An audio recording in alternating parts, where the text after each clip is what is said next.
¿Qué tal? ¿Cómo está? Pues bien, de momento bien. Si no por los añadas que han pasado ya, pues divinamente estaría. Pero así, coxo y viejo. ¿Usted se acuerda en su pueblo, en Marbanuta, de cómo se cantaba, de cómo era la cultura, la tradición? Y pues allí se feba fiesta el día 6 de agosto.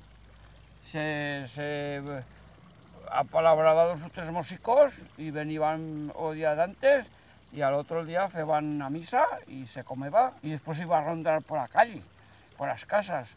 Te sacaban vino rancio y galletas y se cantaba una jota y después otra de despedida y se correba a todo lugar.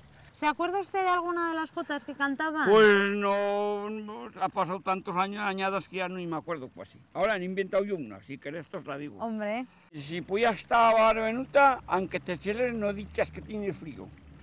Porque sabes que te decían a esa gente de allí, jorobate y no haber venido.